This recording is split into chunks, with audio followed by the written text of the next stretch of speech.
Good morning. Well, it's morning for us. Good morning there, Matt.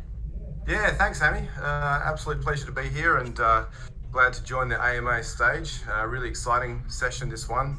We've had a lot of sort of time to prepare for the overall law. It's been a labour of love for a long time, and finally we're able to release it in the Wiki form. We've had the simulation game in the past, which came out in February, but having the actual Wiki is great because we can really define the terms and sort of zero down on some of the specifics, which will allow for greater exploration. Okay, fantastic. So let's just do the basics. Mm-hmm. Tell me about yourself. Give us a little bit about your background and how you got into your interest into science fiction. Yeah. Well, I was from Melbourne originally on the East Coast, so spent a number of years in Melbourne, and then came across to Perth, Western Australia. So I've lived on the East Coast and the West Coast of Australia. But things really got interesting when I went overseas. I was an exchange student in San Diego, UC San Diego in California for a year or so, and did a lot of travel around Mexico and Canada. And then after that, I sort of went a little bit more into Asia. So I was in Korea and Taiwan and Southeast Asia for quite a long time, for about 3 years, and really developed my interest in writing there as well. So I started as a sort of journaling and writing about these places, and going to some of these cities. They have a very cyberpunk sort of aesthetic. They like Seoul, Korea, for example, is South Korea. It's just a stunning place, and the architecture is really inspiring. So I developed a strong interest in science fiction around that time, and then further travel, went off to Europe and London and Ireland and whatnot, and decided to come back to Perth. It's a nice, comfortable place to live and bring up my family. But that science fiction has always been strong, and with the pandemic, 2020 was just a kind of a catalyst for a lot of artists, I guess, with being a bit more, people being able to spend time thinking and in this semi-dystopian sort of reality that we had in 2020. And I wrote my science fiction novel, and I got right into that. It was just something that just came out of me. I like the idea that science fiction creates new worlds that don't really have the baggage of the current society, that you can actually create all this new spaces, and it's just really liberating to sort of write in that space. Met Alex and John during 2021, and I was telling them about my project, which was sort of set 100 years into the future, and they said, well, they told me all about Supremacy and what they'd been working on, and it was just such an alignment. I mean, our ideas were actually pretty similar. We both had AIs, we both had human character, and so it was a really nice sort of segue to sort of move into Supremacy and really help out with the lore and develop the backstory. So this writing project, this sort of the depth of the wiki has really been a couple of years in the making, I'd say. What would you say would be your cultural influences in terms of your style of, I'll call it science fiction imagining? Well, I mean, you've got to start with the classics, don't you? I mean, there's such a large canon out there, but William Gibson is probably my favorite, Neuromancer. So I read that, and I just wanted to write science fiction. I mean, that's the way he's sort of foreseen a lot of the development of the internet. So his cyberspace, he coined that phrase, the Matrix. So there would be no Matrix without William Gibson's work. Yeah, indeed. If you haven't got it on your reading list or on your audiobook list, please do so now. This is not an endorsement, of course. I'm just saying this isn't an ad or anything. Yeah. But if you haven't got Neuromancer on your list, do it now. Yeah. Of course, Blade Runner, that sort of idea of synthetic sort of cyborgs who almost think that they're human. That's been a big one. Neil Stephenson, Snow Crash. I know you're a fan of that, Heemi. His descriptions of the metaverse, coining that phrase, the metaverse, and what that entails.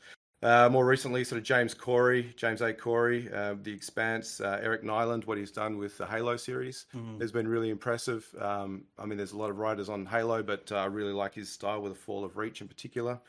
So Brave New World, Deus Ex Machina, AI, the movie. I mean, this is a cultural renaissance we're in at the moment, isn't it? I mean, Wait, when you're saying AI, the movie, you mean like Steven Spielberg's artificial intelligence? yeah. Some of his depictions of that sort of dystopian world and how AI sort of fits into that. Again, just laying out this sort of this 22nd century sort of landscape and how humans can navigate that sort of environment. Okay, before we go on, wasn't it just about sex robots? Yeah. Gigolo Joe, what do you know? um, that was Alex. Sorry, I've just noticed that Matt doesn't have a headset on, but he was just asking, isn't it just about Gigolo Joe and sex robots, AI? There's if you go into Enku district within Zaibatsu, all shall be revealed, Alex. Nice. Okay, so before we get into the big, go into this wiki and get into some deep dives and ask some of the tough questions, is there any trend that you are finding within science fiction writing now that gets you really excited? Oh, there's so much. I mean, space exploration. Obviously, there's a lot of different. Sorry, excuse me. A lot of different shows on the various networks. I think that idea of humans in. I quite like the sort of the 22nd century. I like the solar system and what the ideas around that, terraforming different planets. I don't sort of want to go too far into the future.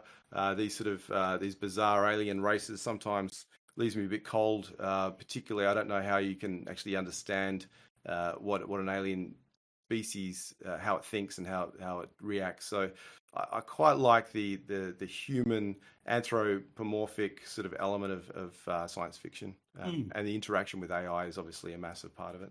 All right. Now let's get into let's get down to business. Tell us about the Overseer. What part does it play?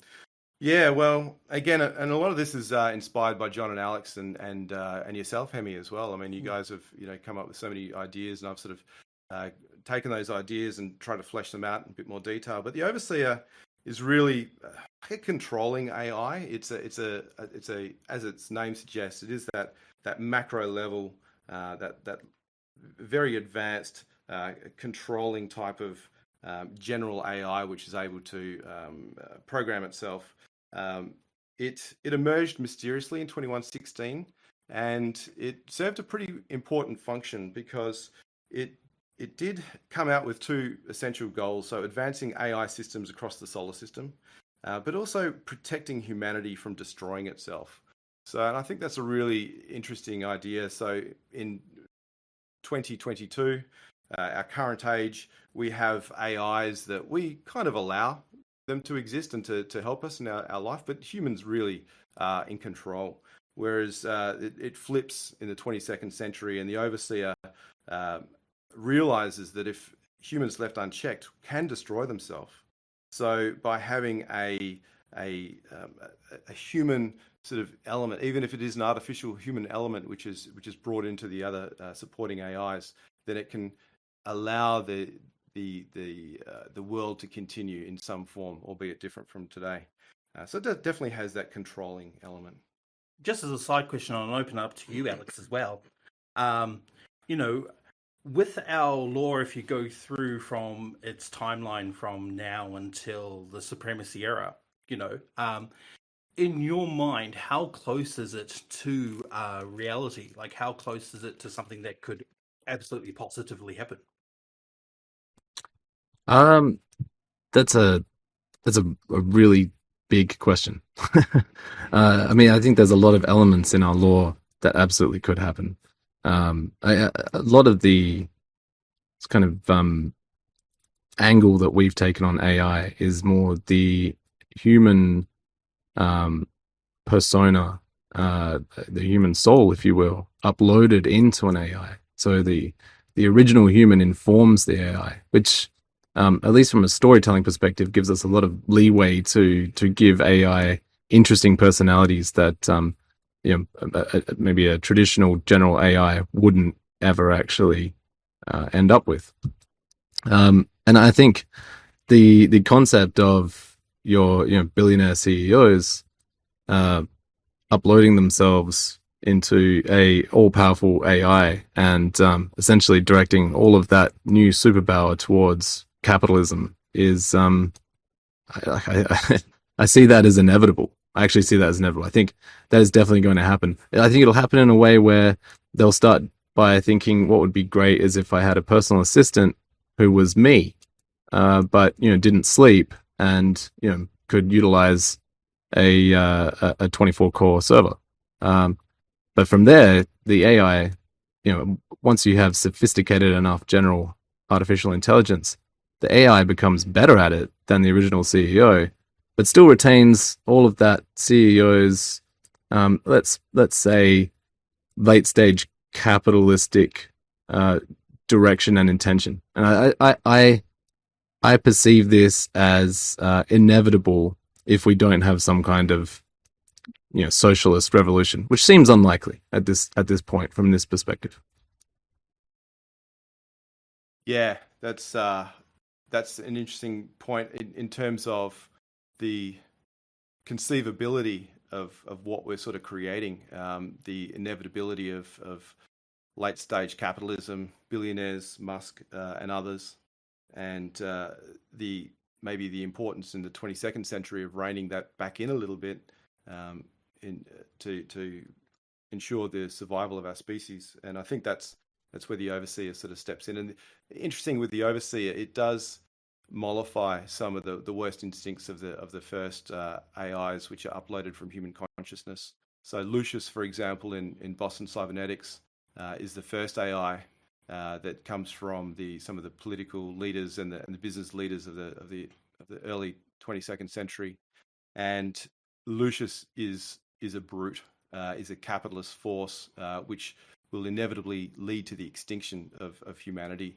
And the overseer emerges not long after Lucius and says, no, hang on, we need to use the best of humanity to create the optimal society going forward. And it's still capitalist, it still has that sort of difficult sort of dystopian sort of background, but at least it's not going to collapse in the next 5 years. Yeah, I see the overseer as being kind of a neoliberal. Still definitely capitalistic in intention, but has a social conscience at least, if not a social commitment. But to go back to Musk's an interesting one, and obviously if you've read the wiki, Musk appears a lot. You may even think we are Musk fanboys, which from a personal perspective, I definitely was way back, when the kind of cult of Musk started. It's like, wow, look at this guy, Tesla, SpaceX. Has there been an industrialist with his ambition for 100 years? I don't think so. But I think Elon is definitely, especially recently, maybe showing his true colors. And this, billionaire for the people, I think is definitely waning as a public image. I think Elon just recently, like within the last 24 hours, said of Chinese workers that they always work. They'll be working till 3 a.m. burning the 3 a.m. oil, not the midnight oil. And that's what he said of Chinese workers. And he said, but American workers, they're trying not to work at all. I think Elon is definitely a great example of the kind of CEO who would absolutely upload his consciousness into an AI so that he could, dominate even more. I think if you gave him the choice, he would do it in a heartbeat, right? Yeah, absolutely. And that kind of leads into the next area, different sort of types of AI. Yeah, that's right. As soon as you started talking about Lucius from Boston Cybernetics, it got me thinking about, we've got three main AIs that are in charge of the three syndicates that we have. But just for our audience, we're not in part of this wiki. We're not going to go through the entire timeline from current era to Supremacy era in 2149, which the game is based. But just a reminder, you're more than welcome to check us out on supremacy.game/wiki and follow along as we're going through. There's a great glossary as well of some of the new terms that have been coined as part of the law. So yeah, you've talked about a little bit about the motivations of the Ai Lucius. I wonder if you would like to go into that a little bit more, and also on the other two syndicates. Yeah, so Lucius, definitely that hyper-capitalist first upload version in the early 22nd century. In the Red Mountain, they're more pragmatic, essentially. So they have an ambition which involves mining and sort of corporate entity, but they're dealing in difficult environments. So the Australian continent, Mars, these are difficult places, so they need to have that sort of that greater pragmatism. Whereas Zaibatsu is I see it as sort of more authoritarian, more sort of controlling, more dominating, less supporting AIs, and more of a human disposable or dispensable workforce, I guess, with the Denzers in particular. So a huge number of Denzers working in these really difficult industrial sort of difficult labor sort of environments, unprotected spaces outside the secure city. Yeah. So, but there are other types of AIs as well. Okay, you want to go into that a little bit more? Yeah. So, I mean, we talked about the overseer as this kind of controlling AI. Those three directors, Zaya, Rednet, and Bostan, they're the sort of the AI directors. They sort of have a general AI where they can influence situations and reflect on situations and come up with the next move. Yeah. Did you take any type of? Did you just take some hyper realized human characteristics, or did you base these AI on people or on a particular type of people? I basically what I'm asking is there a human version that you would have taken heavy influence from when creating these three, even four AI? Yeah, I think Zaibatsu with that sort of samurai incarnation, that's got a definite feel about it. Boston yeah, sorry, go. The Zaibatsu really felt like the. Sorry, Matt. I'm just gonna talk right over you. Zaibatsu really felt like that Japanese CEO who still puts a lot of energy into the old ways, the traditional ways. Yeah, so like the samurai and these kind of things. I definitely had that feeling. Yeah. Yeah, absolutely. And I think Boston Cybernetics, Bostan, is really supportive of volitional AIs being the synths. So the A synths who have executive powers as synths, the B synths that support in sort of other role, managerial role potentially, and then the C synths that do a lot of the heavy lifting. But they're independent volitional AIs. Again, they're coded by the coders. So the coders as having that human element as well, enhanced humans. But then you have these sort of non-volitional AIs too. So, for example, in Boston, you've got the Rexian guards. In Red Mountain, you've got the Juggernauts. In Zaibatsu, you've got the Exhancers. And they operate on narrow behavior paths, and they really can't make many decisions. They're dumb AIs, essentially. Yeah, so it's kind of those four categories: the controlling, the general, the volitional, independent, and then the non-volitional. So you keep jumping ahead a little bit by introducing new terms that are coming up on future questions. Like you just touched on behavioral paths for AIs. So the question I have is twofold. Is like, what is the general purpose within Supremacy and within the universe that we've created? And what was your influence for them?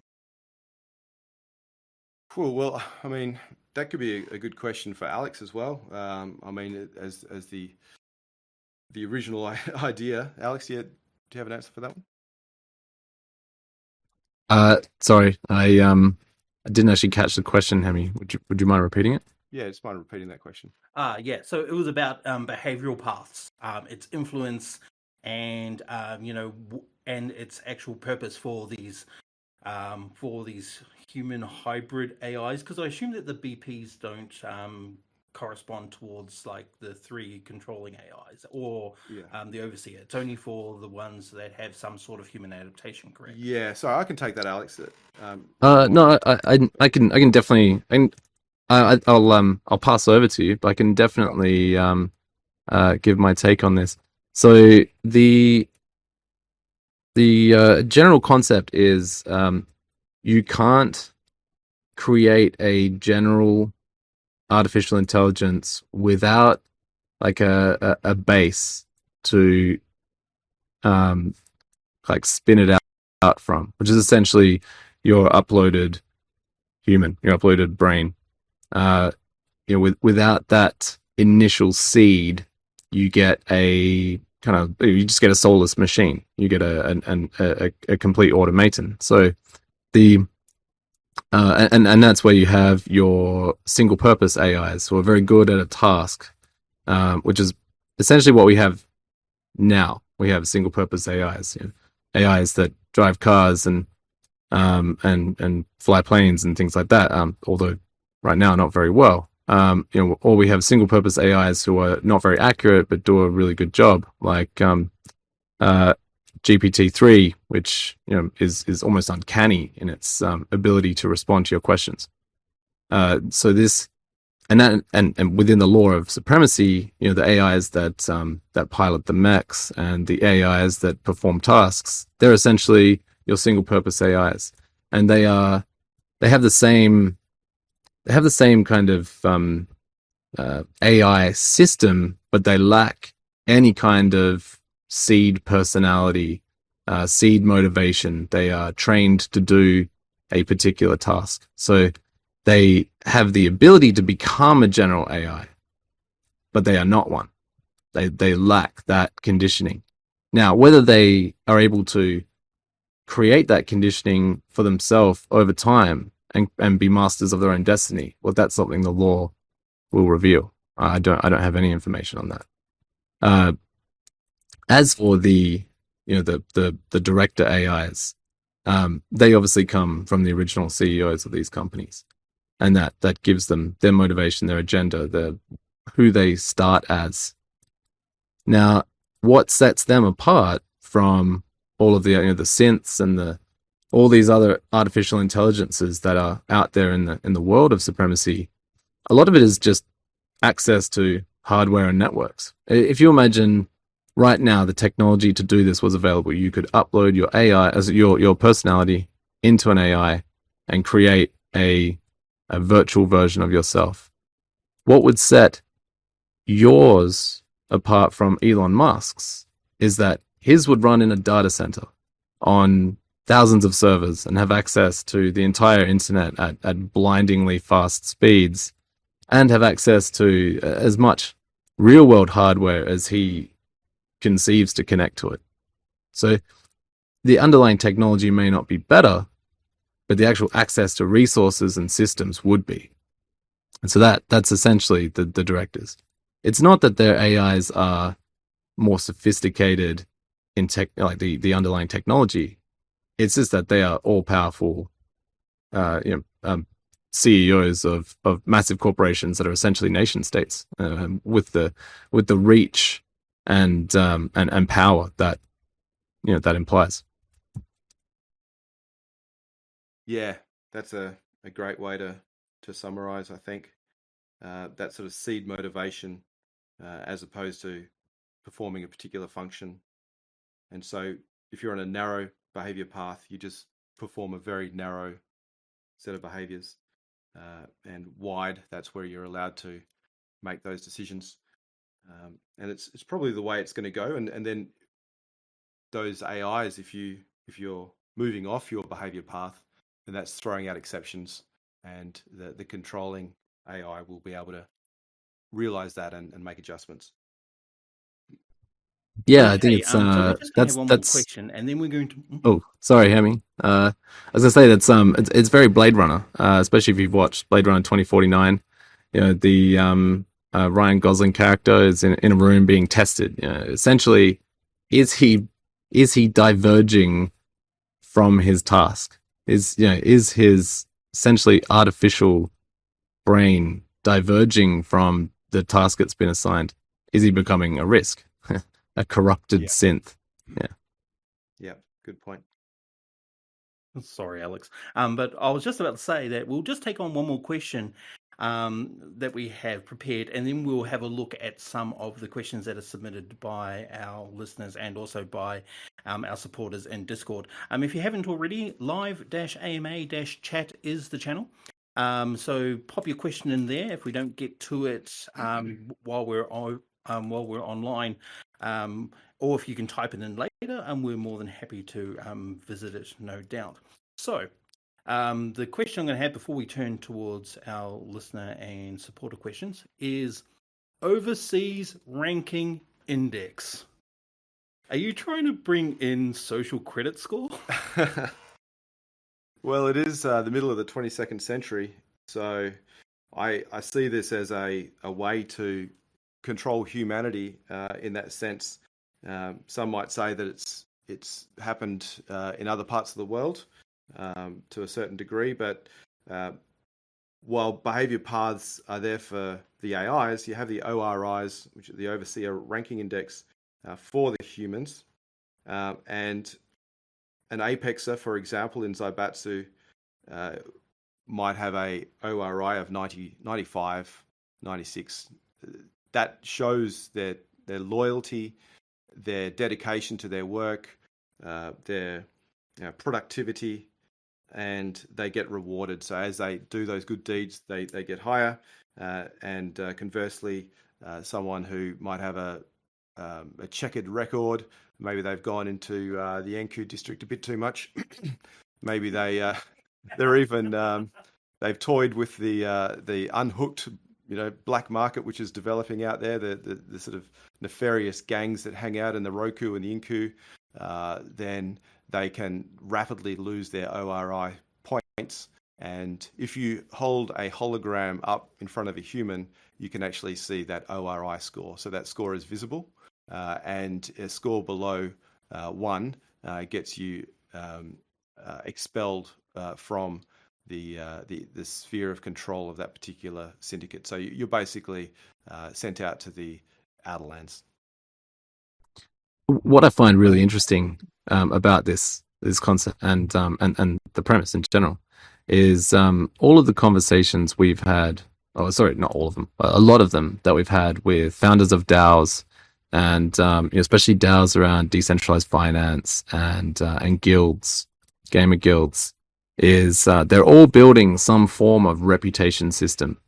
The one of the core promises of blockchain is not anonymity, but pseudo anonymity, and not being regulated by some government. And what that means is, in this space, we can't really rely on the credit score or any kind of real world system. But whenever you have a group of people together, you generally need a way to sort the productive people from the trash people. Let's face it, trash people. And so they're all building reputation systems.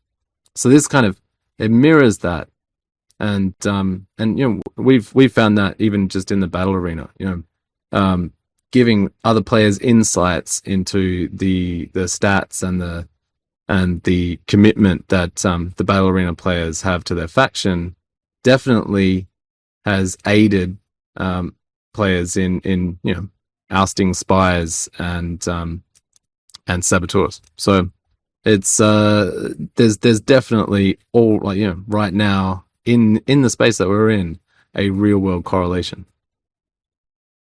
Yeah, that is fascinating. That link between what's really happening and like I said, in other parts of the world, this is almost enforced by governments.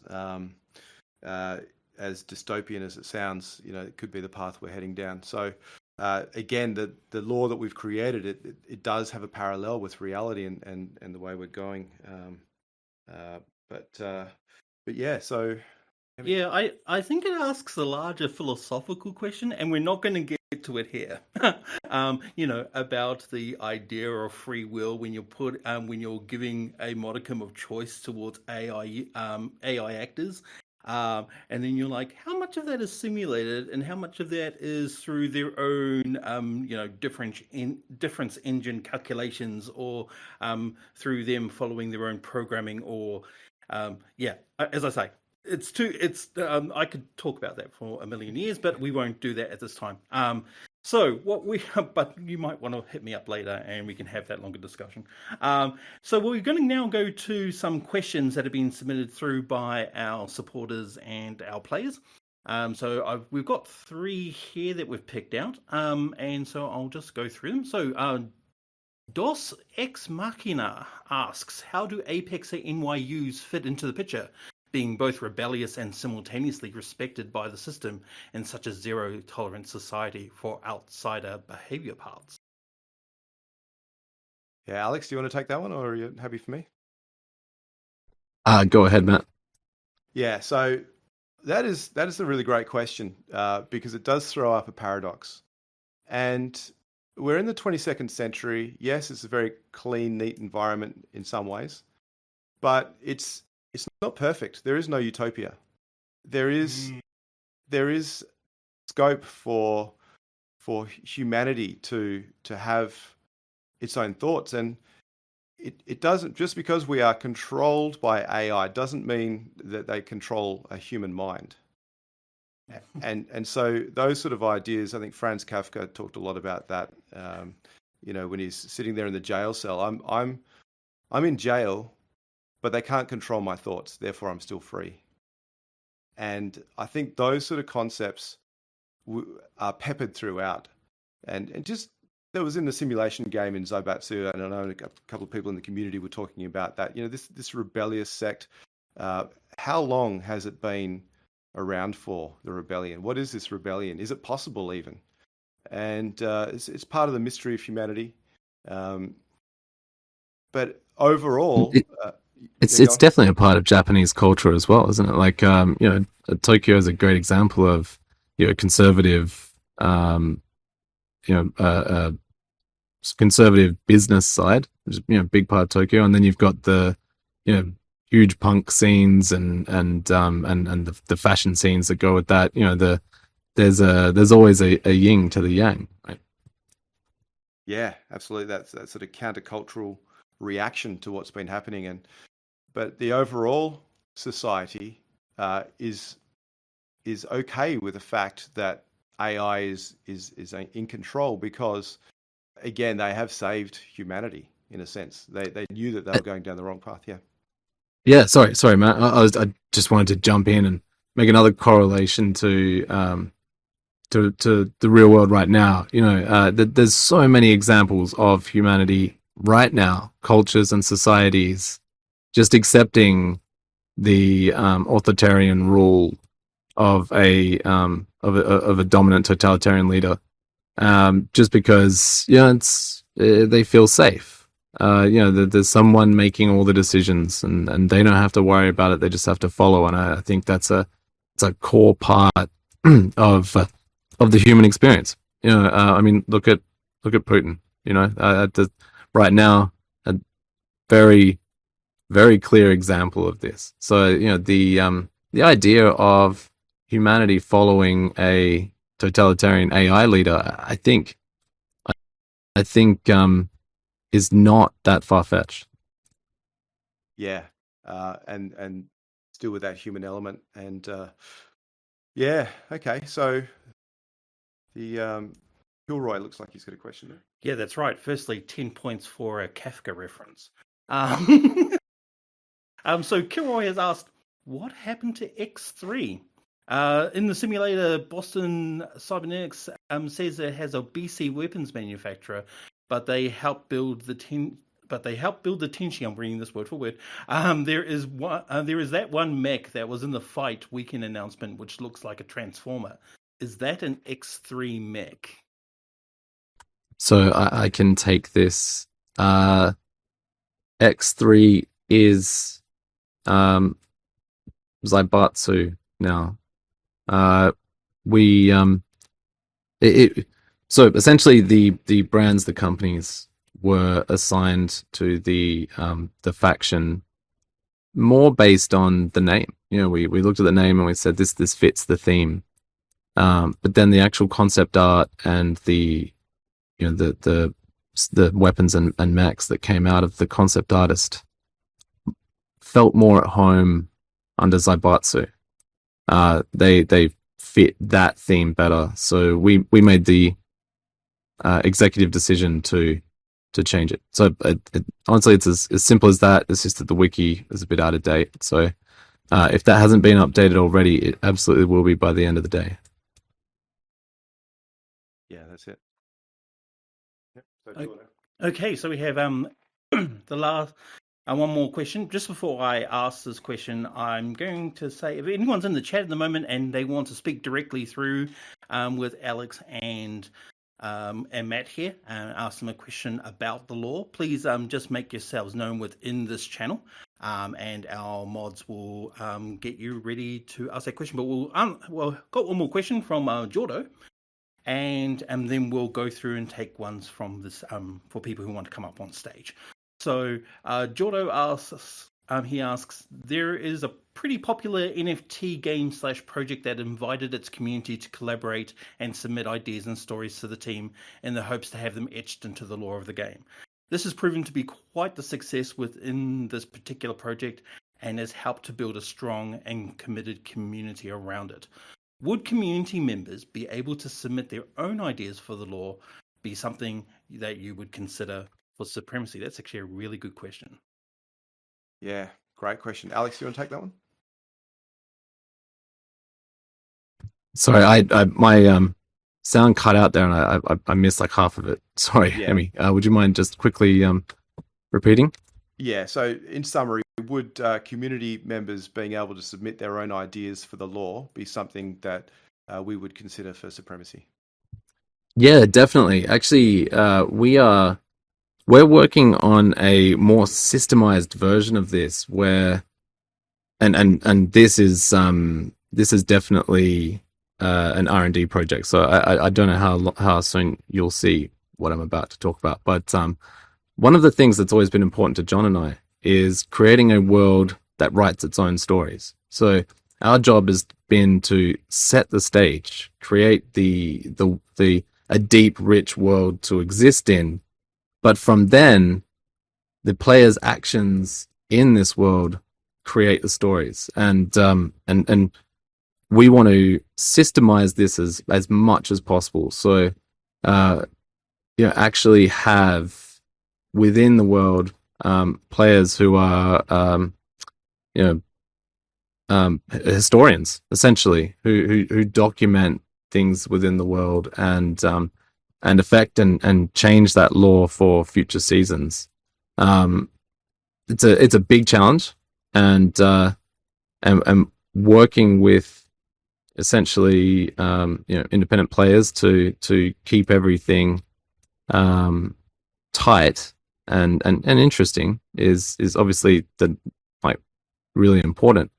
But a world that creates its own history going forward and players become characters within that story has always been our intention, and I actually feel it's part of what makes games metaverse. If a metaverse is just an action game, that to me is not metaverse. You claim metaverse, I say not metaverse. Metaverse is a world. It has its own history. It has its own it has its own. What am I trying to say? Hey, Miss Chain Crypto. I'm glad you came up on the stage. Nice to see you too. How are you? Yeah, good.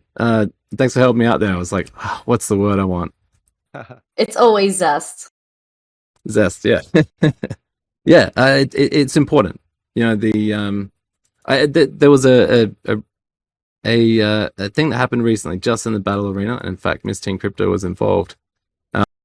There was a Miss Teen Crypto versus Sarah Connor event that purely staged by the players. No one from our team had any involvement in it. It just happened, and that's without any systems to create a world history.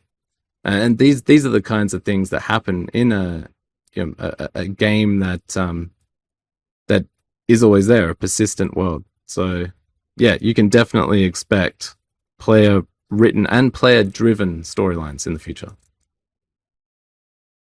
Yeah, and I mean there's already some snippets of lore which have made it into the wiki, developed by community. So the Red Mountain High Command is a group of players, and I don't want to go into it in any detail, but yeah, I think you're giving away secrets, aren't you? I think yeah, you'll probably upset the high command. Well, we have the vault as well. We have the secret vault, which is a great feature of the wiki.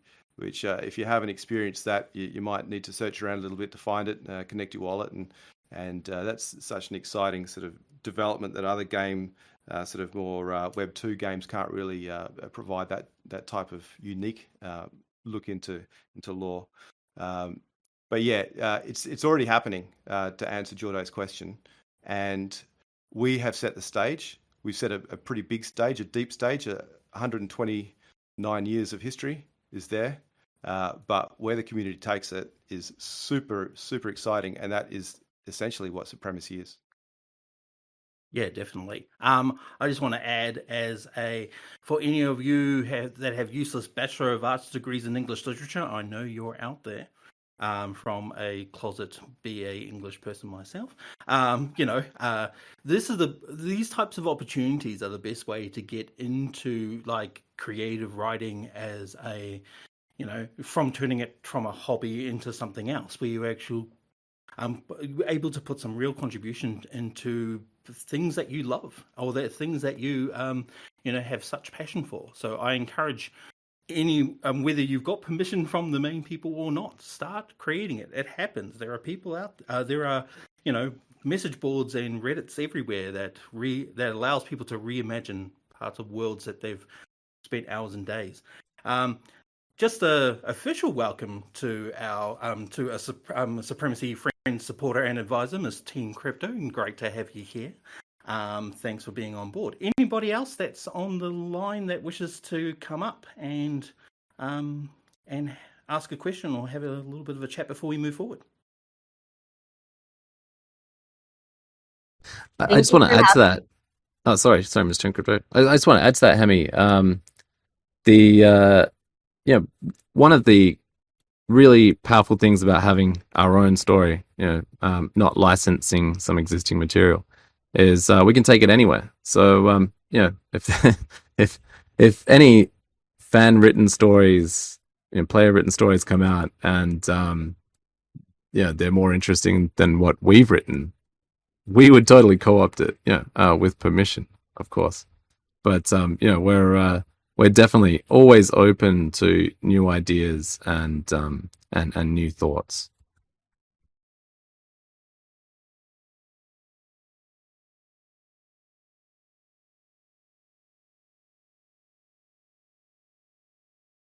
Good stuff. I think we'll go on to just ask a few more of our other questions. We have some other question contributions, but we will come through to them at the end of our session. I'm just mindful of the time. Sure.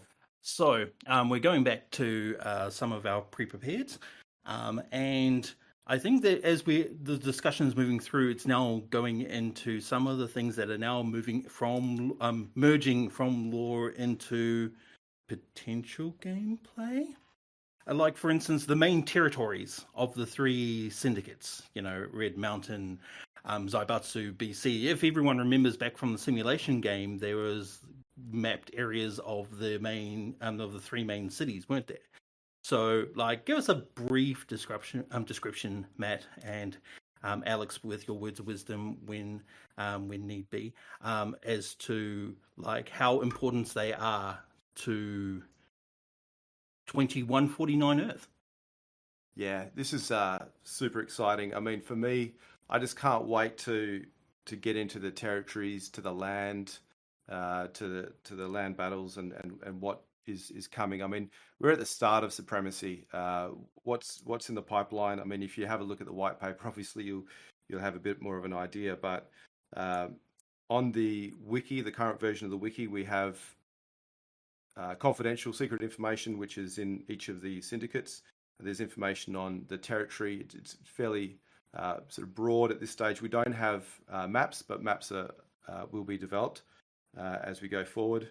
But for what we can talk about a little bit is the secure cities.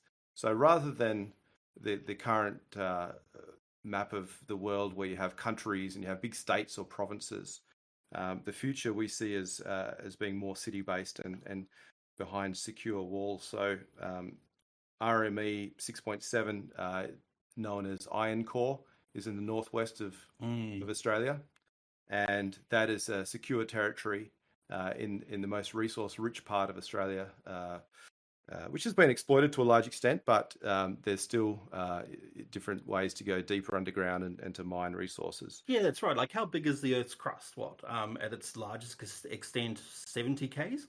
Yeah, that's so right. Still a lot more to get down there. There's a lot more down there, and Zaibatsu, the sort of Tokyo Bay area, that Neo Tokyo sort of secure city, protected by hyper shields, level 5 hyper shields. Obviously, Honshu Island itself is heavily populated, but not so protected by the shields, and a little bit outside that secure zone. And then in Boston Cybernetics, we have Boston Prime, which is a very large city on the east coast of North America, divided into 275 districts, and that is a secure zone guarded by Vanguard Strike Force low orbit space fighters. So anybody who wants to get in there better get past those guys. So each of those three secure locations have their security aspects. Doesn't mean it can't be compromised, but that's how we're starting. There's other little secure areas in each of the syndicates, but the day that we start to release the larger maps and all of that is a day that I can't wait for. Alex? Yeah. I mean, it's going to be huge. From a gameplay perspective, it opens up the entire economy. So, to give everyone a quick rundown, I don't want to diverge too much from lore, but the cities will be the production hubs, and that's where everyone will build their bases. They'll build their factories. They'll liaise with their neighbors. There's logistics concerns and things like that. Resources are obviously found further out from the cities in more environmental locations, and you'll set up mining operations and smelting operations and things like that. And you'll have to defend them from invading forces. Our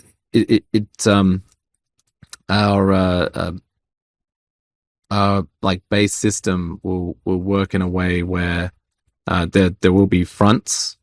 So, you won't just be able to be attacked anywhere. So there'll be kind of choke point cities that will be, fiercely held by their factions, but also, constantly changing hands between the factions. So real like war zone cities. And there'll be bonuses for living in these places. They'll be desirable, but you'll be on the front line of the war, and you'll constantly need help from your neighbors and from faction members who are producing further away from the front line. It will open up such a rich economic system for the game, and I can't wait. Like it's the the whole battle arena meets a resource-driven economy, I think is going to be revolutionary. Because there's not much out there doing this kind of system. The battle arena drives supply and demand, and the war is how people hold that resources and supply. So yeah, big things to come.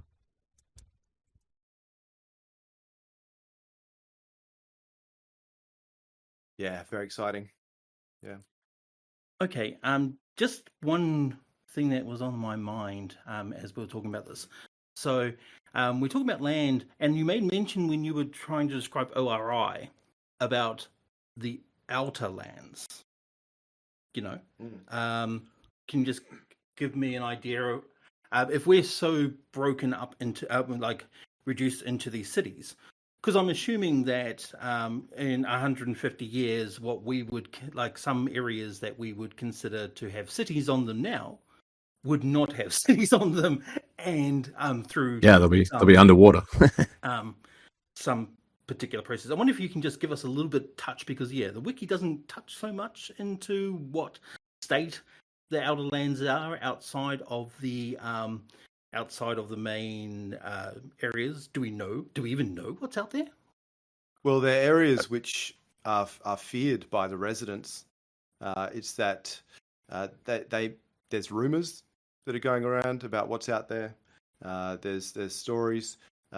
There's fallen cities. I mean, we're talking about an era which has been ravaged by conflict.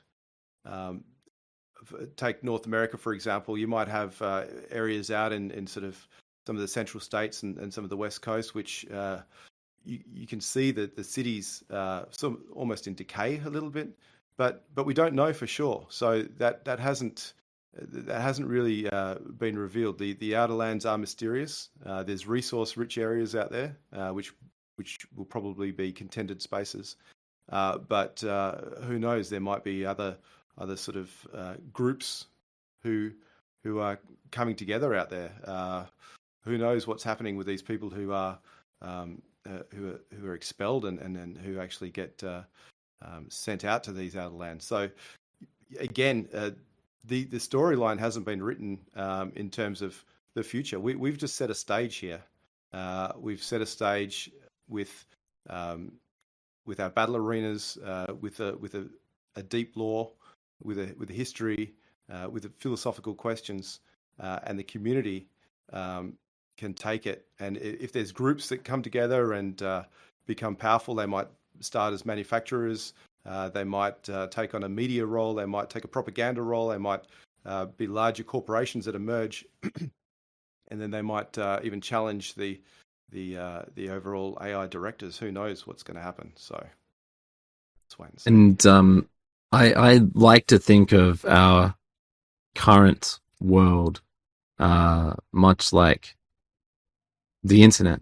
So imagine the internet right now, it's global, right? But what if the internet was broken into 3 internets? What if worldwide civilization fractured to the point where there wasn't connections between these networks?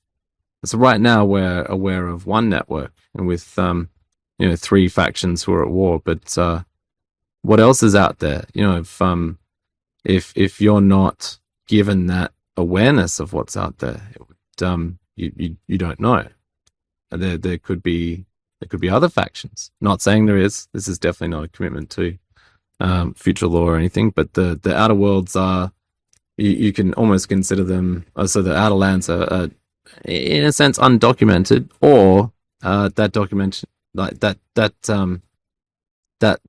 documentation, that information of what out there is purposely being withheld. Just something to think about. Yeah, great point. Okie doke. Let's go back to our questions. How does land play into supremacy? So you've got land that's controlled by the syndicates, and then you've got these outer lands. And I'm assuming that there are varying zones of control, overlapping zones of influence across 2149 Earth.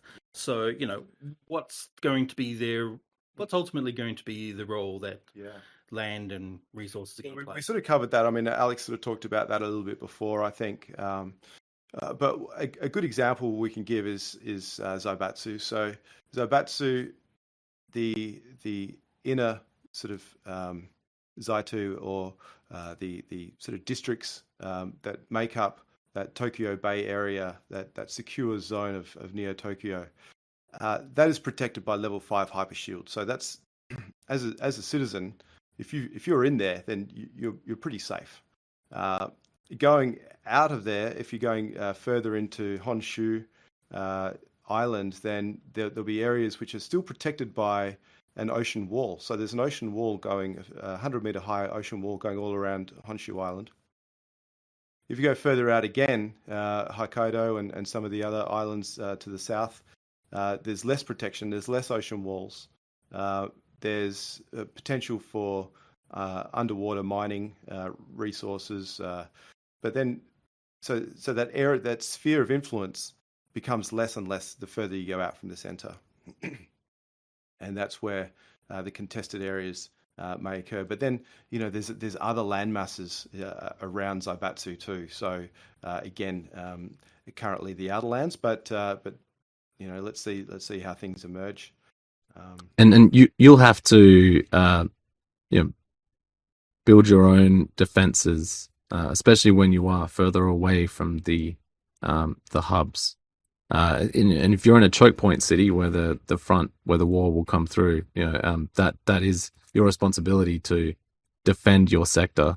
Now, Supremacy is a social game, so you won't be able to defend it with your own resources. You'll have to petition your neighbors and your faction, and if you know that there's going to be a battle in your sector very soon, you better get on the buzzer and get your anyone who's willing to send reinforcements and help your way.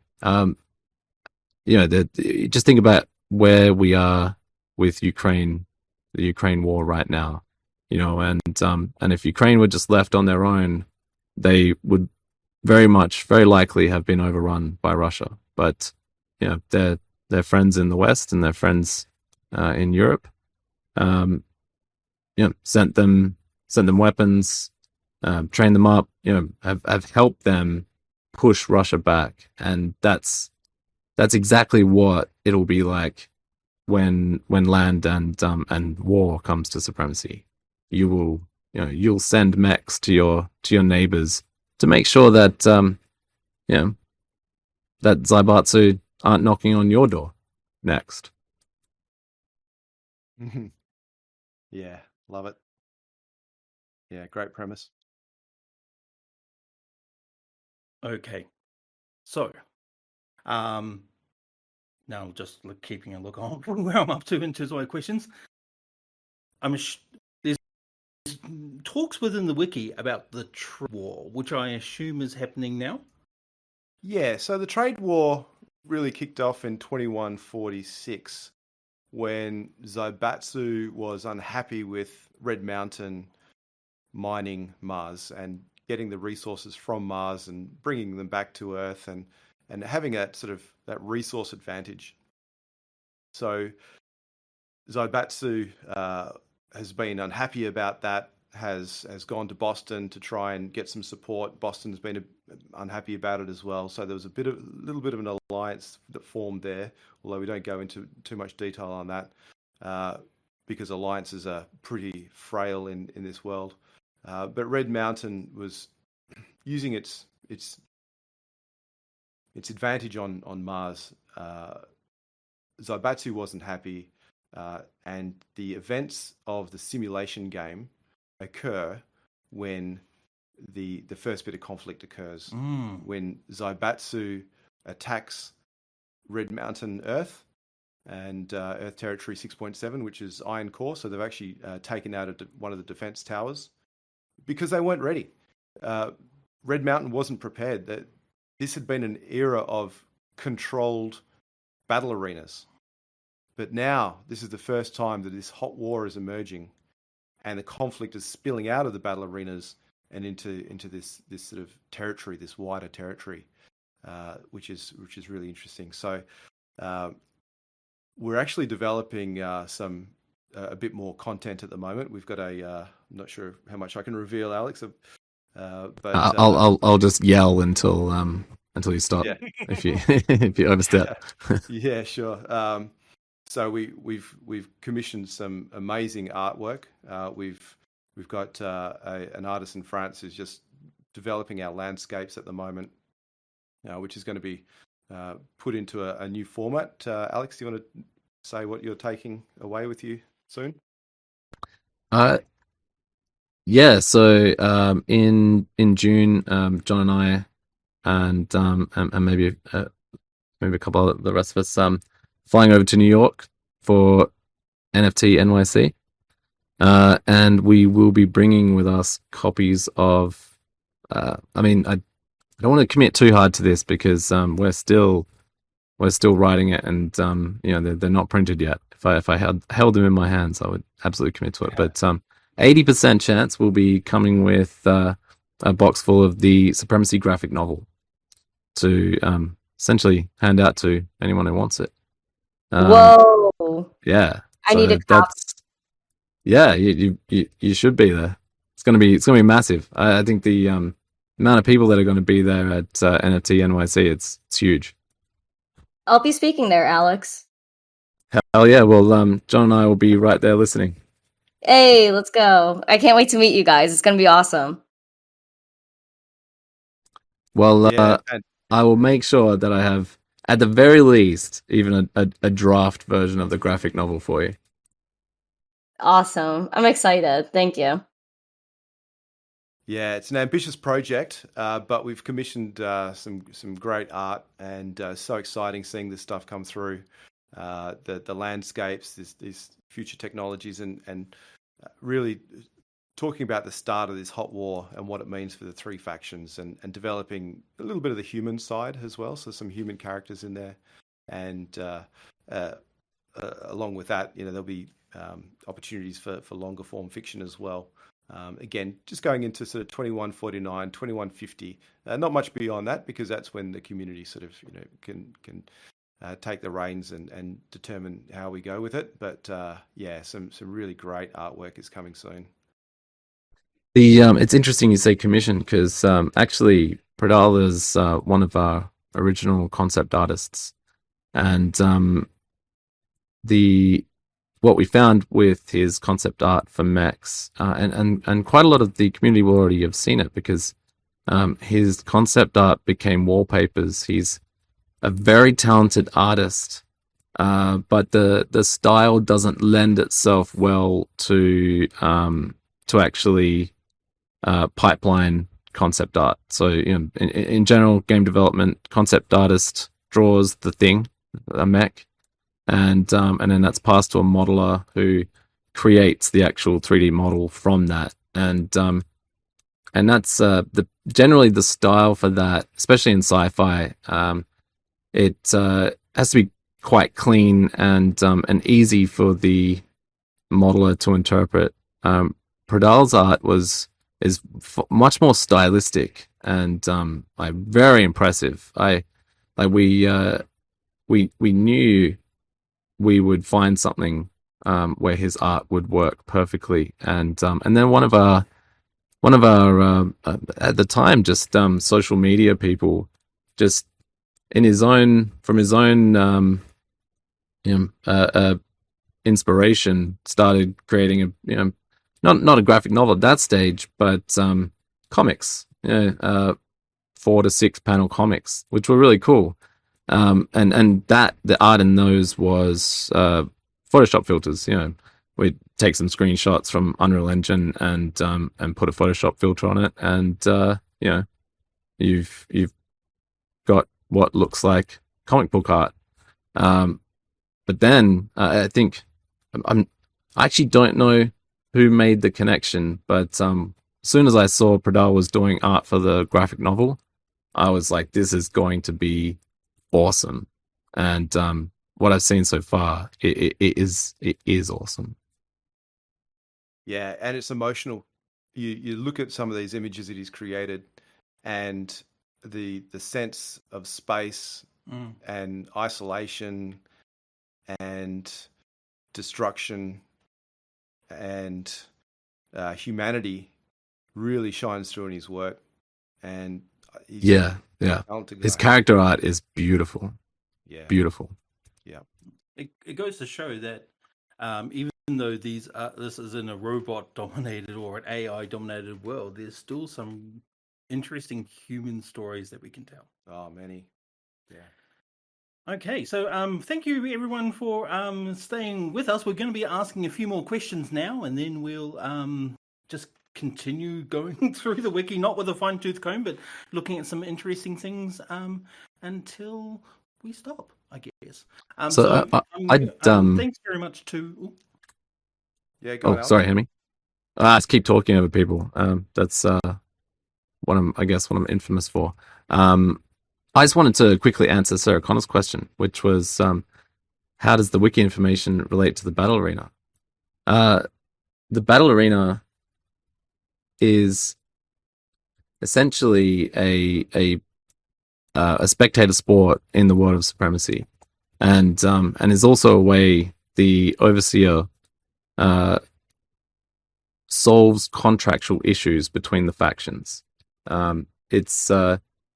It's like a futuristic Colosseum, and actually, when Battle Arena 2.0 was released, you'll like all the environmental maps will actually be taken out and rejigged for the future land battles, and they'll be replaced by actual like Battle Arena Colosseum style maps. So the battle arena is a way to placate the people of the future. If you think of we've always been at war with Eurasia. That is the battle arena. It's a controlled, simulated war that keeps people controlled. They like a sport team. If you imagine it like the like NFL or the Premier League, people are so blinded by their support for their sports team that they miss a lot of the horrible things that may happen in their sport. It's very similar to that. It is the Colosseum for our Supremacy world. Yeah, and a great form of entertainment. And people are watching it on their large billboard screens in the various places around the world, and tuning into these battles as they occur, and cheering on the mechs, which have a great record, the heroes of the battle arena, and so how those heroes will merge into the broader story of the wiki and the lore is again exciting developments for the future. Yeah, Matt has some actually really great ideas around how the battle arena slots into the lore. I guess this question kind of highlights something we missed. I think the wiki obviously needs a bit more focus on the battle arena. So we'll I guess we'll put our creative heads together, Matt, and bring some more information out there. Well, yeah, there is a bit in the secret vaults there. So there's a bit of stuff on the battle arena. They're not going to be very secret if you keep telling people. We can delete that minute. Yeah, we'll edit it out of the recording. So the 49 people here, that was just keep it close to your chest. Yeah, there's more to the wiki than meets the eye. Let's say that. Probably, yeah. So, Juice Crazy, there's a question there. Yeah. Just before we go forward, hopefully, that the answer that was just given over the last few minutes was due based on a question that Sarah Connor, Queen of BC, asked. And hopefully that answered your question there, Sarah Connor. Juice Crazy asked the question: if humans are so disposable, do they feed them to the meat grind of war still? Infantry, black ops, pilots, wet works, etc., or is it more mechs versus mechs over land in the arena? Yeah, so humans are certainly disposable, particularly the ones which are at the lower sort of side of humanity within each faction. So the Denzers within Zaibatsu, of which there are many millions, they're certainly treated as disposable objects. The Dwellers in Boston Cybernetics, and some of the mechanics and some of the lower level sort of humans in Red Mountain as well. So it's a brutal world. But all in all, it's still a human world, right? Well, it's a human world, but it's certainly controlled by AI and the directions of the way that AI want to control a world, and they see the executives, they see the apexes, they see the patrons as the ones that are the most valuable humans. The lesser ones, so in the Roku area within Zaibatsu, they're working in these sort of Inku, these huge factories and these large production areas. They only like to have the Denzers there because they're quicker to make decisions. They can make safety decisions in production facilities and in live settings. To code a Hansa to be able to do that would take probably a lot longer than it would just to breed a few more Denzers. They also get these Denzers to work 18-hour days. They feed them with Z-mean, the productivity pill, and so they tolerate them, but they don't have them 24/7. And again, in Zaibatsu, an interesting sort of situation there is that idea of hooked and unhooked humans. So humans that are hooked, well, officially all humans are hooked, which sort of they're connected to the coders and to the broader AI platforms. But there is a potential for unhooked humans, and some of those cyberpunk alleyways, you might have groups of gangs that might come out and perform these black market services. So it's very Johnny Mnemonic. Yeah. The information back alleyways. It's an interesting question, Heemi. You ask, is Supremacy a human world? And if you look at some of our sci-fi inspiration, The Matrix, is The Matrix a human world? Yeah, that's I guess part of the philosophical question of The Matrix. Sure, it's run by AIs, but is it actually a human world? Blade Runner, is Blade Runner a human world? Once you kind of start mixing artificial and intelligence, AI and humans, what is that world? Is it still a human world? Is the fact that we created the AIs mean that they are an extension of humanity? They're continuing the human story. Was the next evolutionary step for humans machinery or code? They're kind of underlying philosophical questions that we'll probably never get to answer, but they're definitely within the story. Yeah, fantastic. Okay. Matt, I just wanted to ask. Sorry, Heemi. Sorry, I just wanted to ask. When you talk about breeding the Denzers, do you imagine that like a much like Blade Runner, like the human synths, they end up the humans become machines. Is that was that your inspiration around that story premise?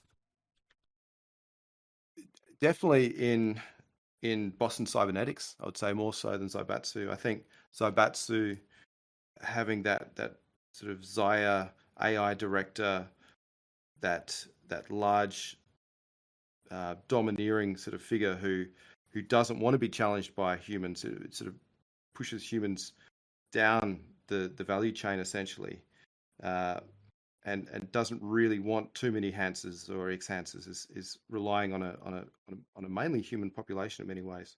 But Boston Cybernetics is a really interesting case, and it's a fascinating one where you've got the synths, and you've got the different levels, so the A synths, the B synths, and the C synths. And I think that's where this philosophical question really comes to the fore, of what is the future for humanity, and cybernetics. Boston Cybernetics is the leader in this space in supremacy, I see, and the way Boston, the AI director, is responsible for the spawns, and then the spawns become synths. They're hatched essentially into synths in these ambious hatches.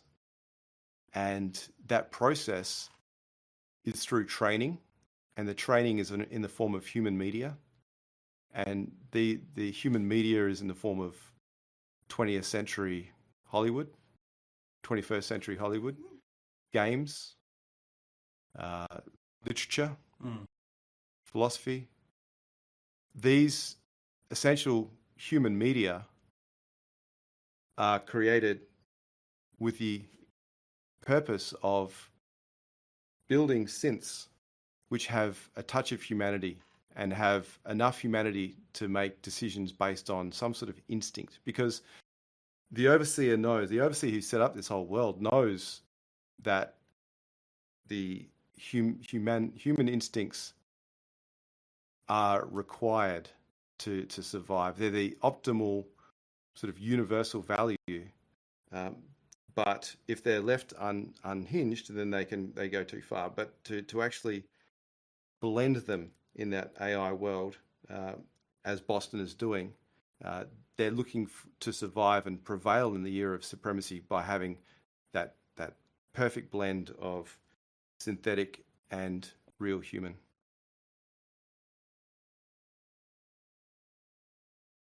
No, some interesting thoughts that came out of that one question, wasn't it? Yeah, absolutely. You'll I think, like we'll see a lot of this explored, not necessarily in the supremacy game, but perhaps in games that exist within the supremacy world. So obviously the supremacy game that we're all playing right now, and future versions of it are definitely centered more around the mechs and the battle. But these human worlds that exist within the cities will absolutely be explored in future gameplay. That I can't really speak more to, but there is a reason we are developing this rich world. Yeah, oh, absolutely. And having the tie-in with the mechs, the AI pilots, the AI pilots will be on behavior paths. But in the world that we're developing and going forward, we're bringing a whole bunch of humans into this world, which are the players right now, and the decisions people are going to be making. So there is that blend of the humanity and the synthetic. But yeah, we're deliberately building that rich world to try and demonstrate that this project has the depth, it has a roadmap, has philosophical sort of questions at its core, but still is fun and realistic and doing things that not many other NFT projects are doing, or Web3 projects are doing. Yeah, I mean, we're committed to creating a metaverse, not just in a buzzword kind of way, which obviously metaverse is. I mean, you can get my personal take on what a metaverse, what I believe metaverse to be, by actually going to proofofmetaverse.com, where I kind of lay out my deep thoughts on this topic. Like, it's actually something we're all pretty passionate about here, and supremacy is our tip of the spear. Okie dokie. So we're just going to continue on with some questions. Please keep them coming through in the chat, live-ama-chat here on Discord. So we're going to go through, I think some of the next questions are pretty quick fire type ones. So I'll just go through them one by one. Kilroy asks, do people really get expelled, or do they get expelled? With I'm using the finger quotes. Yeah, they get sent out to the outer lands. They don't get killed, but they do get sent out. And you lose access from a gameplay perspective. You actually lose access to the primary functions of your factions, the social utilities, and the things to help you progress. Imagine it like China currently. If your social score falls too low, people won't work with you, and you'll lose access to government systems. There's a definite correlation there. Yeah.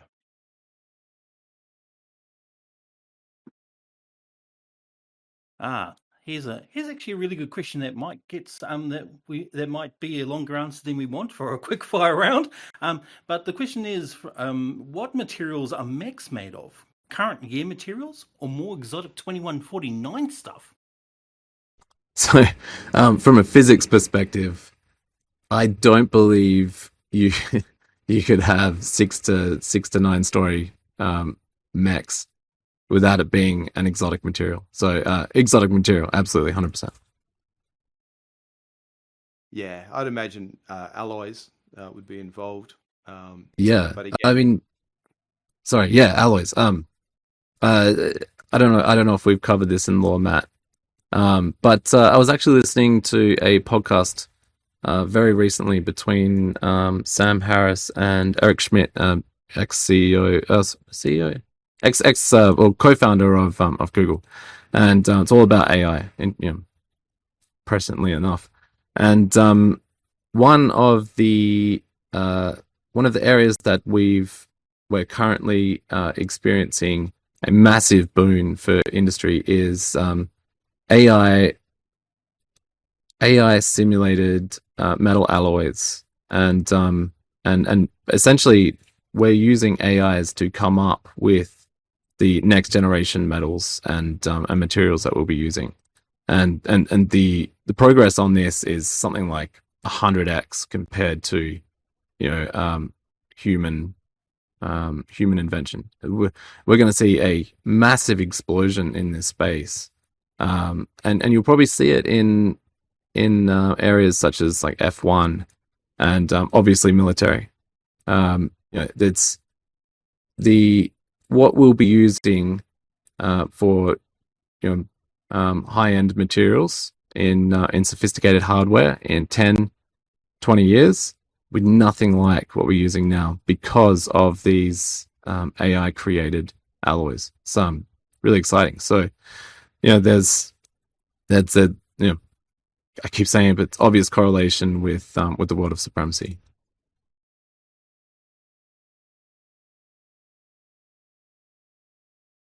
Oh, ZBD asked that question there. So, what would happen if the front line is pushed to the capital? Does this reset the map? Yeah. Alex, do you have some thoughts on that? Look, if the war actually makes it to a capital, and the capital falls, then the faction falls, or at least is pushed into exile. It's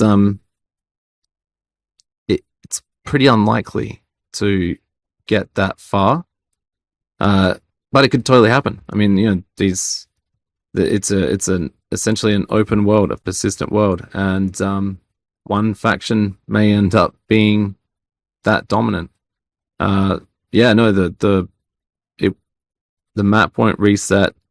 It will continue on. There may be an expansion provided to direct the story somewhere interesting and expand on the change in the world. But no, if a capital falls, the faction falls. Yeah, that's it. All right, a few more. Another question that we have here is: are humans genetically enhanced within the Supremacy Universe, or is it mainly cybernetic enhancement? That's from a question from Lucas. Yeah, so are humans genetically enhanced within the Supremacy Universe? Yes, they are. There's various biotech upgrades, and particularly for that top level of humanity, for Red Mountain, that would be the executives. For the Zaibatsu, the apexes. And for Boston Cybernetics, that would be the patrons. So we imagine they would have a sort of a biotech upgrade. That'd be, I'm thinking a little bit along the lines of Halo and the Master Chief, and how he gets a few upgrades here and there. It's not always a safe process. It's kind of like having the software ready to take on, the hardware ready to take on the software, isn't it? Yeah, that's right, and it comes with different results. There's other ways to do it as well. So implanting memories. So the first memories that get implanted in Boston Cybernetics implanted into the synths as training programs. But as a form of entertainment, the patrons demand memories, and so that human media does get added in that sense. I was just about to say that has a little bit of Huxley in it, doesn't it? By basically pre-programming babies from birth to to accept their places in society. You're a beta. You like being a beta. You don't want to be an alpha. They work too much. You don't want to be a gamma. They're dirty and they do all the hard work. Yeah, absolutely. Stratified society, and it allows roles to be clearly defined. So there would be that genetic enhancement, probably not along the same lines as Brave New World, not to that degree, test tube baby style. I would see it as more you're born as a human and you're enhanced as you go along. Yeah, it's more behavioral. Yeah, that's right. And there's always like AI enhancements, and more mechanical style enhancements. Yeah, that's right. And then even sort of some of the clothing they'd be able to wear, the sort of exoskeletons and various things to give those physical advantages would be part of it. And again, there are differences between the three factions, and this is there are differences between Red Mountain's philosophy to this, to Zaibatsu's, to Boston Cybernetics. So interesting to see how these three ways of looking at the world converge or diverge. Fantastic. Well, I really only have one question, and then we can open it up to a general discussion about a whole lot of things that are lore related, or even on the future of where we want supremacy to go. So my last question, really, that I have is: what does from a lore perspective, I know this is pretty open-ended, but like, what does the Supremacy era have a happy ending? That's up to the players. Or can I mean, let's bring it back to 2022. Does humanity have a happy ending? Does humanity have an ending? Yeah, good question. Yeah. Again, I think, like you just said, Alex, it's up to the community in many ways. If there's a huge group that emerges in one of the syndicates and takes over other functions within the economic world and the economic simulation and the production facilities, that will gain more power. They might have other allegiances, and they might decide that economic production goes one way or another. So again, we've set the stage. It's a pretty big stage. It's a deep stage. Some of the stage of the law won't be, necessarily used in some senses, in some aspects. But we're building this rich, believable world, which we totally think can happen. And 2150 is kind of where we're getting to in the story. And then as the syndicate headquarters opens up and other parts of the roadmap start to open up, that's when the humans have more impact, and the humans being the players. So it's quite sort of meta in that sense. It's bringing people into this game to see how they can interact with these future visions of artificial intelligence. Yeah, when you kind of have a look at this entire idea, it's, one thing that I like about lore writing in certain types of games is that it's an iceberg. We're only shown the top part of it, and that's the stuff that we know or that we've been told.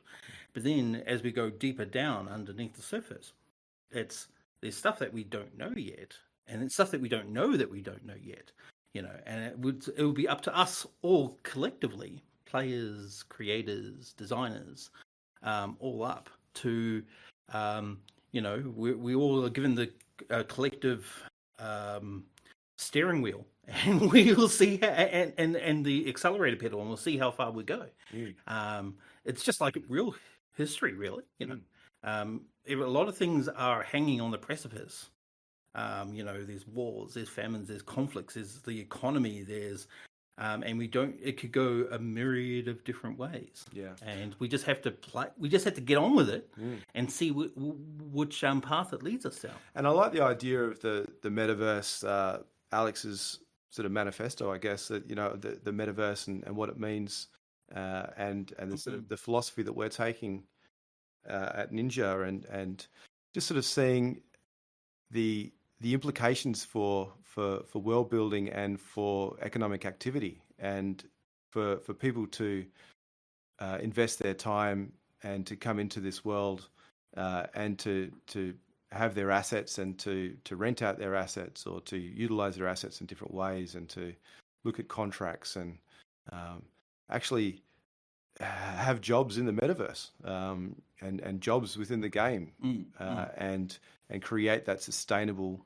space, which is what the whole the really exciting part of NFTs and the evolution of Web3, and being able to have digital assets that you own and control, and building that utility into it in so many different ways.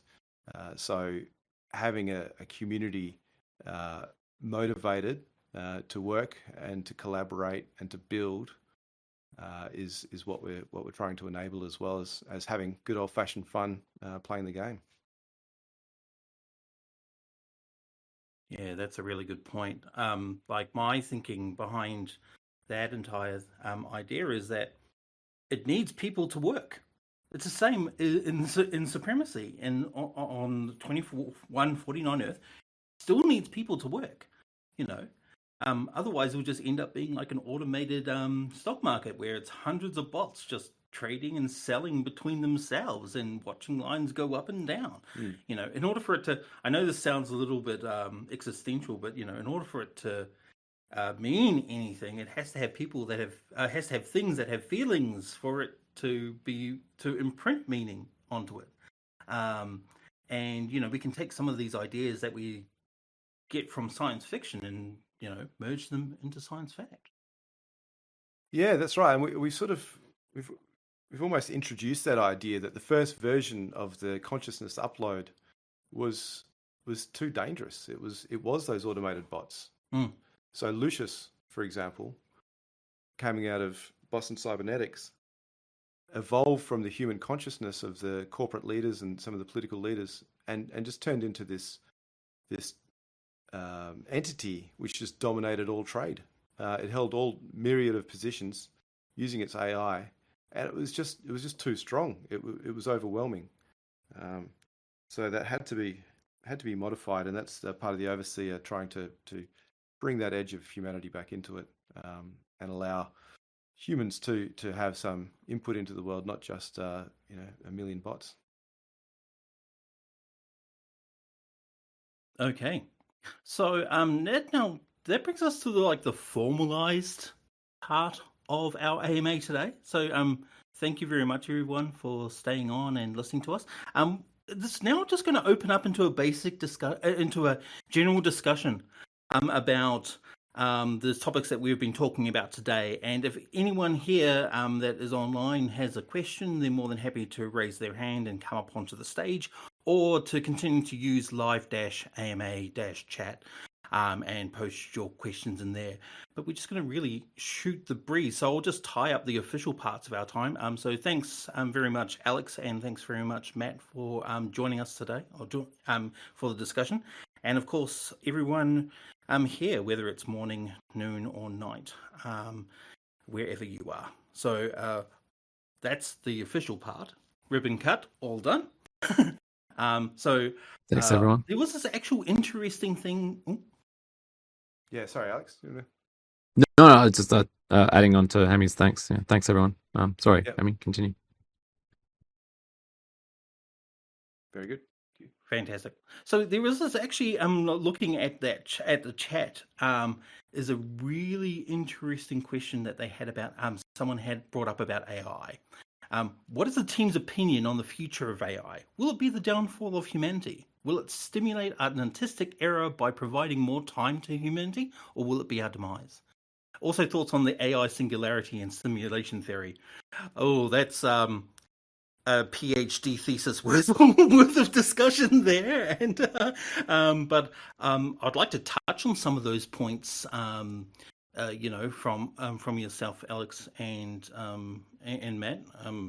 We all have strong opinions and conflicting opinions on this matter.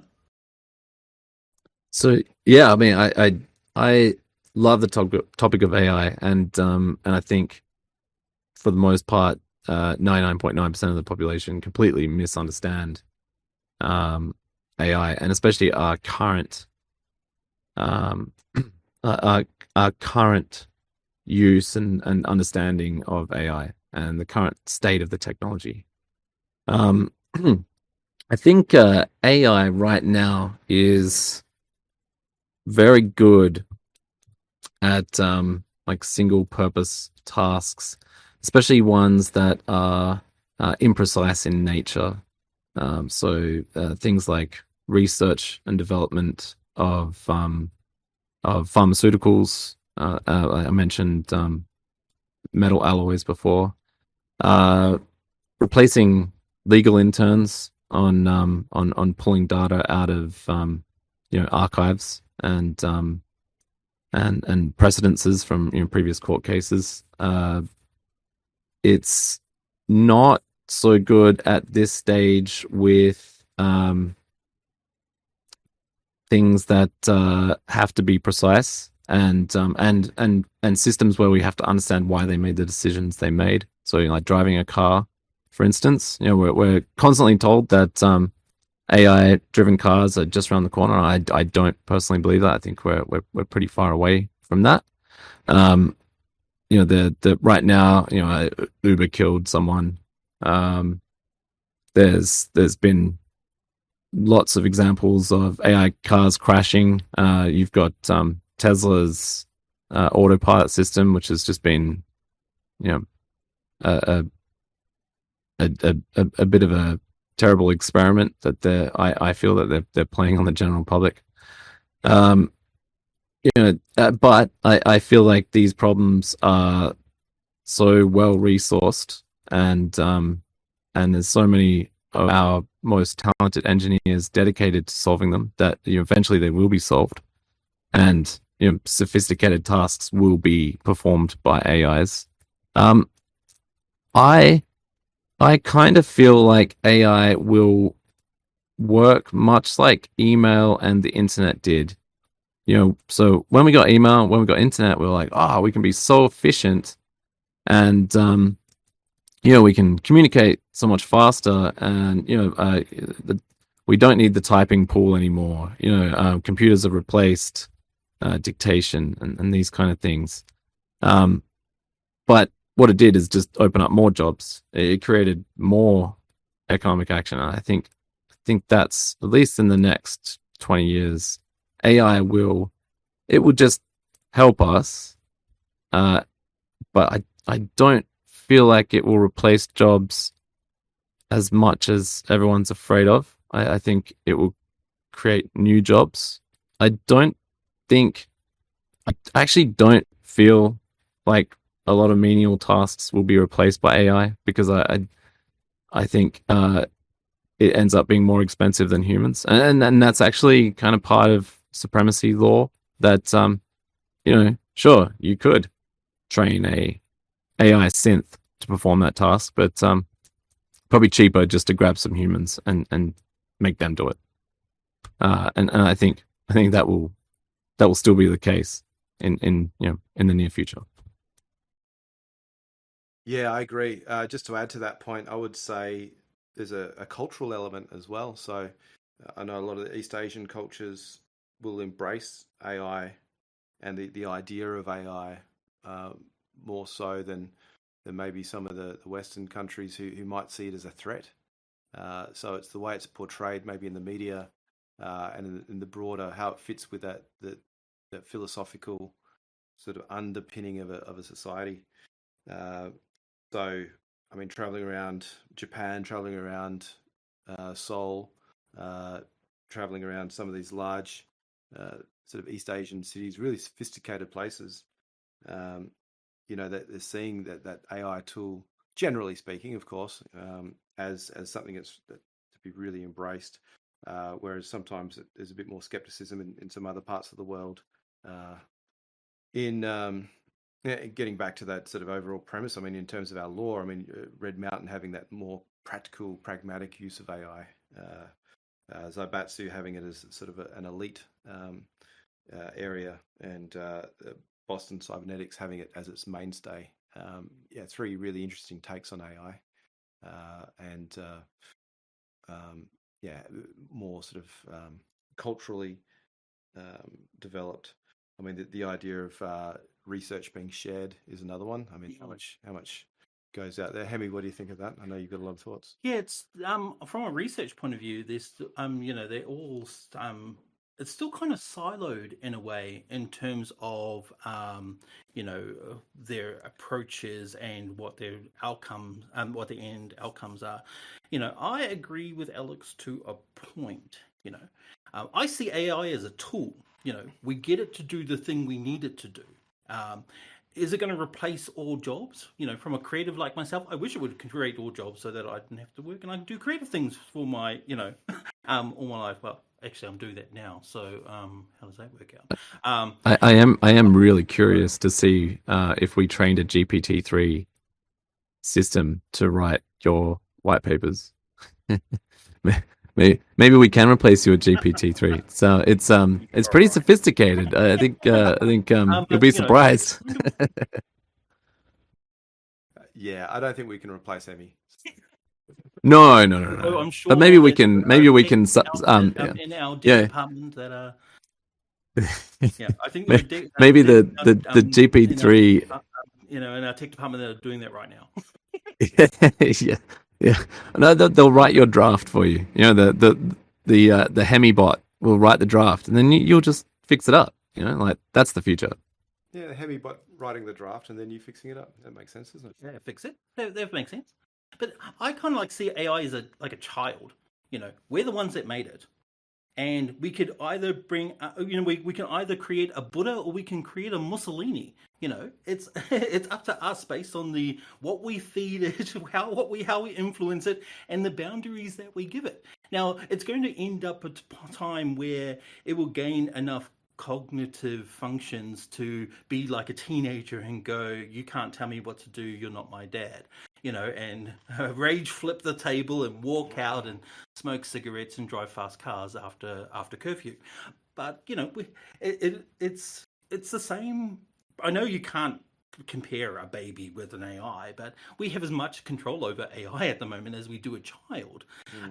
We're still in those early days. I'm not talking like we move towards Asimov level of definition, of constraints upon its abilities. But we can, I'm guessing, mind you, now that I come to think of it, we can still teach it the right things and it will end up to be a Mussolini. So, yeah.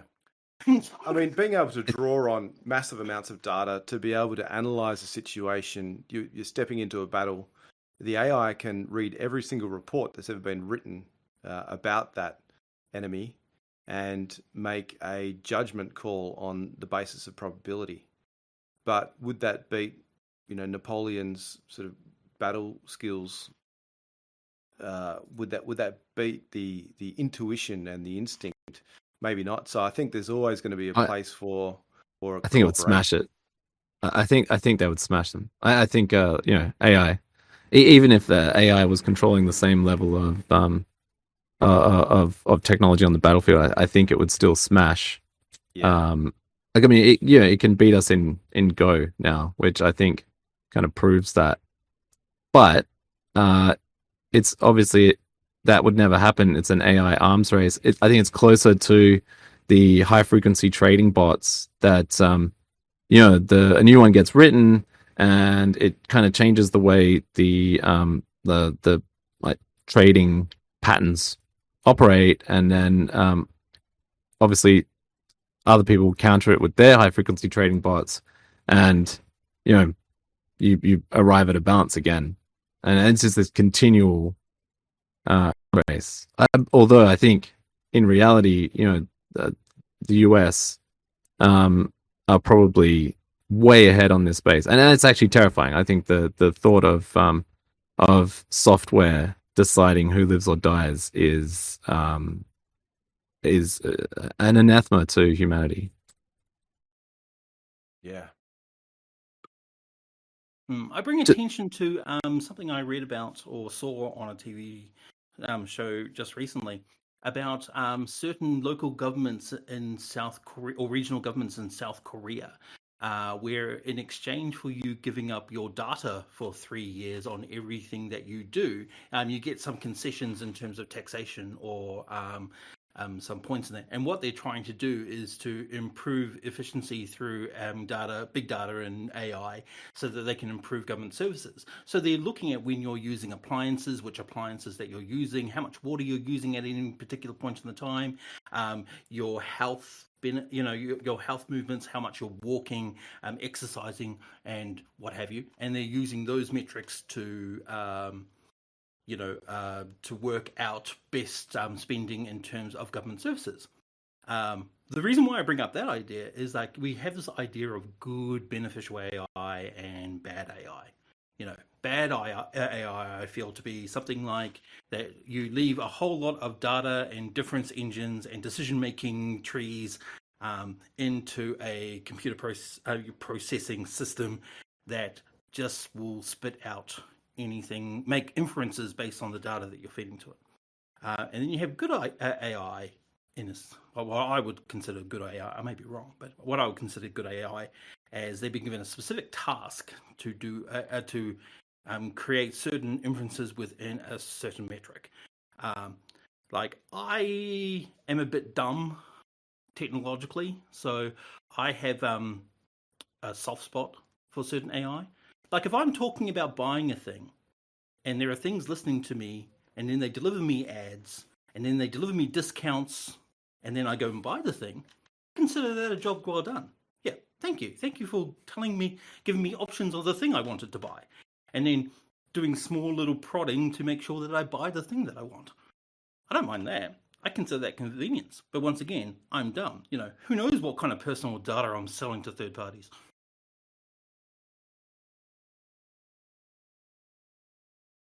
Yeah. Yeah, I mean, on that, I think the AIs that run social media right now are, I don't know if society can even survive them long term. So, yeah, I don't know where else to go on that. Yeah, no, I tend to agree.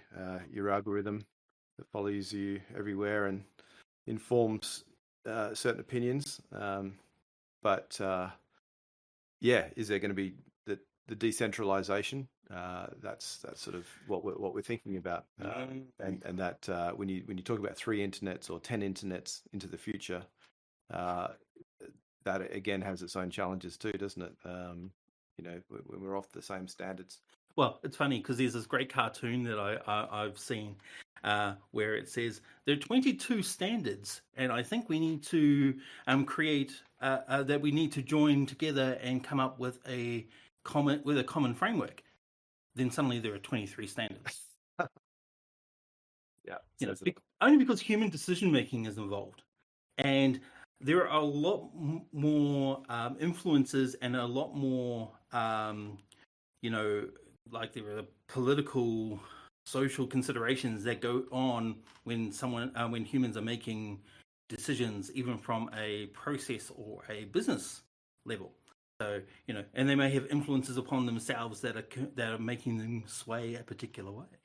With AI, it's cold and calculated because we assume that's coming up with it's weighing up all the options and providing you with the best one. Yeah, but Boston Cybernetics would argue that their AI spawns are humanized with human media.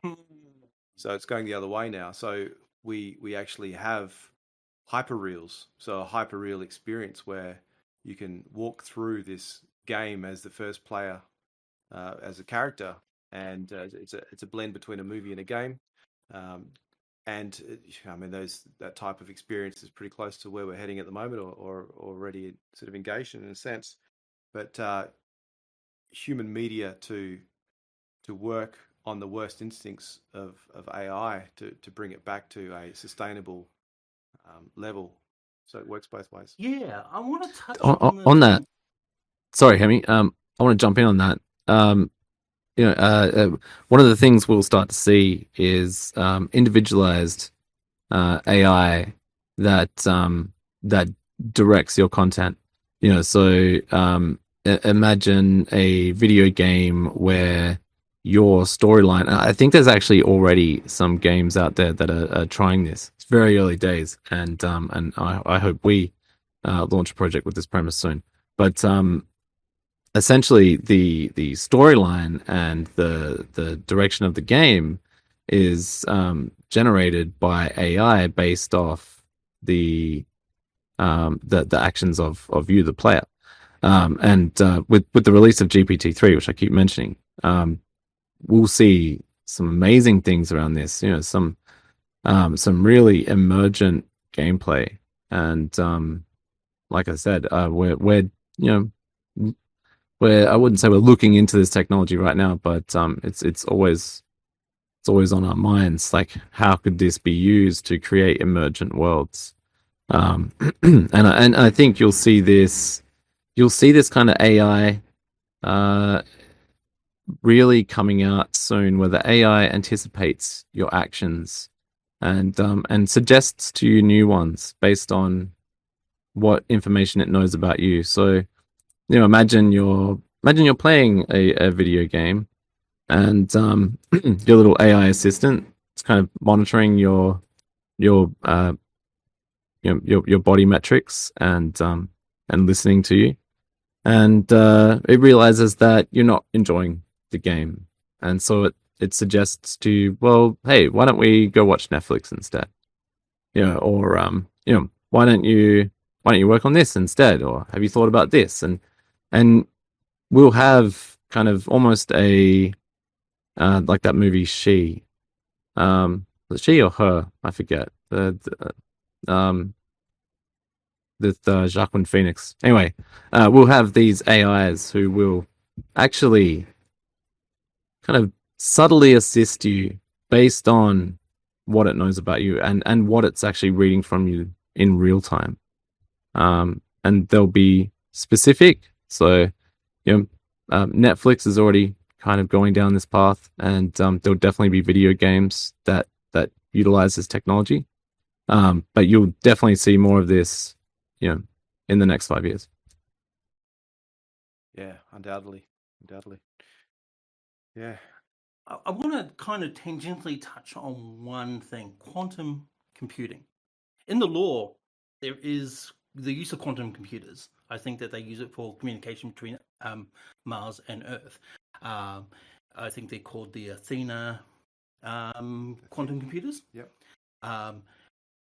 So the only reason why I want to bring that up is because I kind of helped come up with the idea for instantaneous communication using quantum entanglement.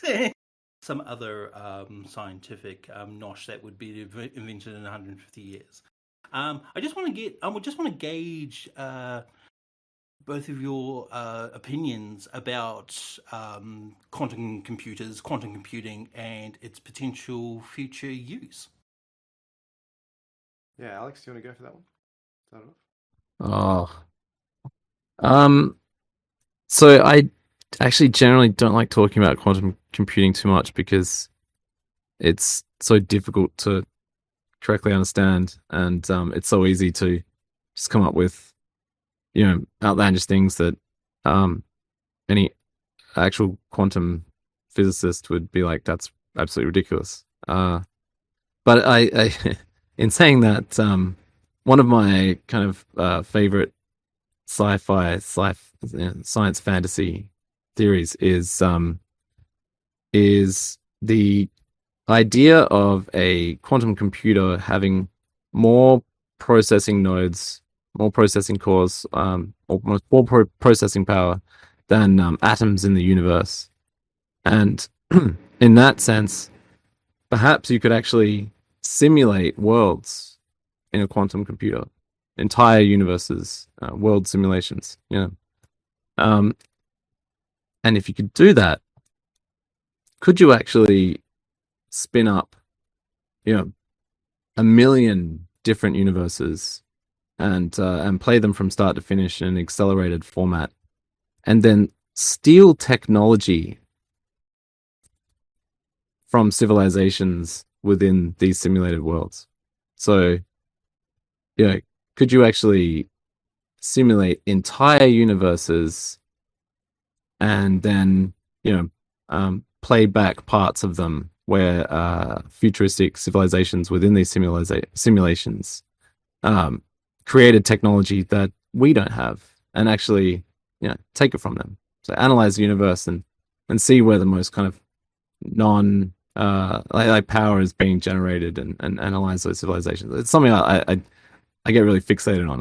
I love the idea of quantum computers that, essentially you could potentially simulate a universe on. Now, that's complete science fantasy, and if it is even possible, we're hundreds of years away from it. But it's a fascinating space.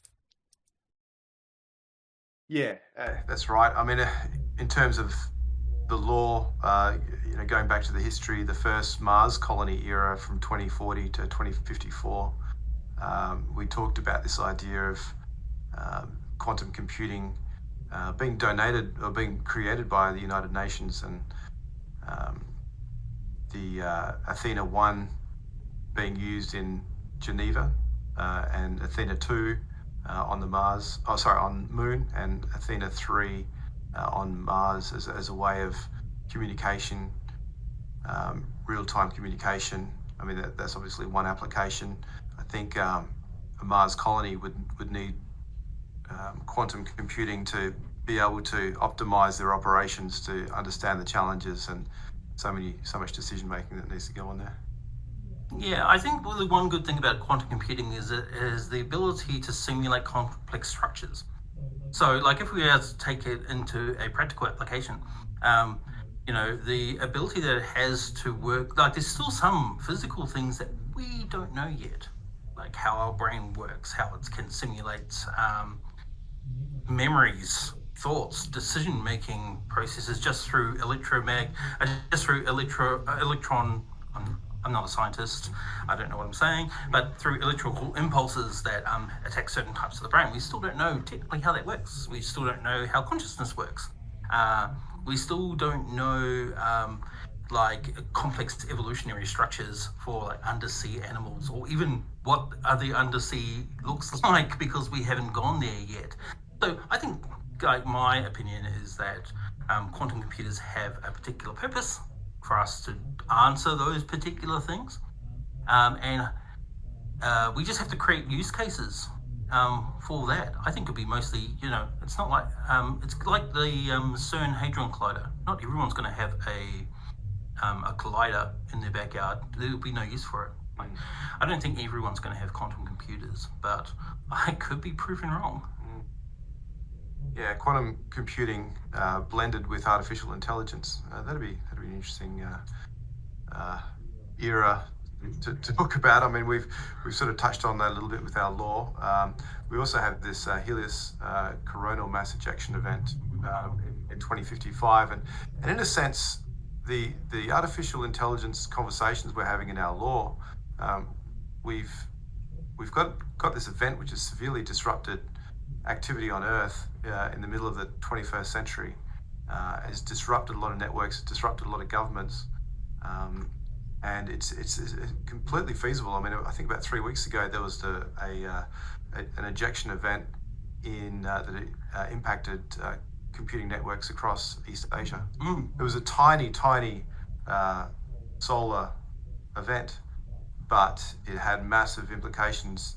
But imagine a monumental event, a once in 1,000-year event, and with the world currently, our reliance on digital platforms and communications grids, power grids, food production, transport, that society would collapse. Well, don't forget that the last one wasn't that long ago. The last coronal mass ejection was, I'm looking it up, 1859. But this was before telegraph and before electricity in most cases. So we rely on a whole lot more electronics now to basically run our lives. Like, even here where we live, most of our water is created by desalination plants, and are controlled and have heavy control systems. Our electricity grid, our telecommunications grid, which is now more nationalized than most, even parts of our cars, everything's got a computer in it. Yeah, so societal collapse, that dystopia, could be around the corner. It might not be, but again, that should be factored into the timeline of our law, that there is that 30-year disruption, and so some of these quantum computing ideas, these artificial intelligence ideas, are almost delayed a little bit. Now, we could go on forever and ever about the types of things that are going on, because there's such cool topics that we can talk about. But I think this is the best time to probably wrap up our AMA that we have on today. So once again, thank you very much, Matt, for coming on. Any final last words? Oh, it's been a pleasure. It's been just fascinating, and look forward to hearing follow-up questions in Discord or the other channels. And hopefully we can have more sessions on the law now that we've publicly released some of this information. And also, again, once again, to our fearless leader, Alex, thanks very much for coming along. Any final words of wisdom? I don't know about words of wisdom, but thank you everyone for listening in. And we managed to retain most of the audience right up to the end, so pretty happy with that. The people who someone asked a question about will players be able to write law? Maybe reach out to the team, and if you have ideas, let's hear them.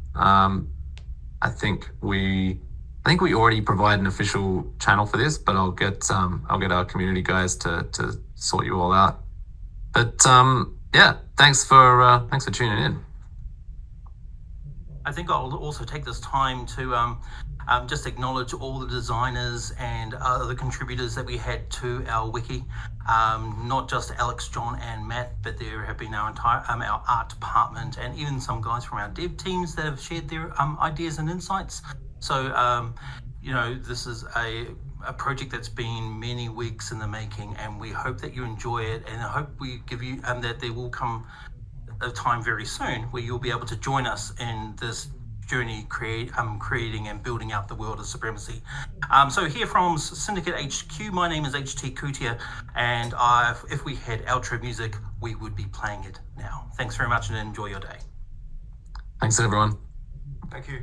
Oh, by the way, this is the end, so you can all now go, or you can all spend time on our Discord channels and through our socials, and keep us giving great ideas, keep sharing, keep playing. You know, battle on. Okay, we're gonna go now. Goodbye.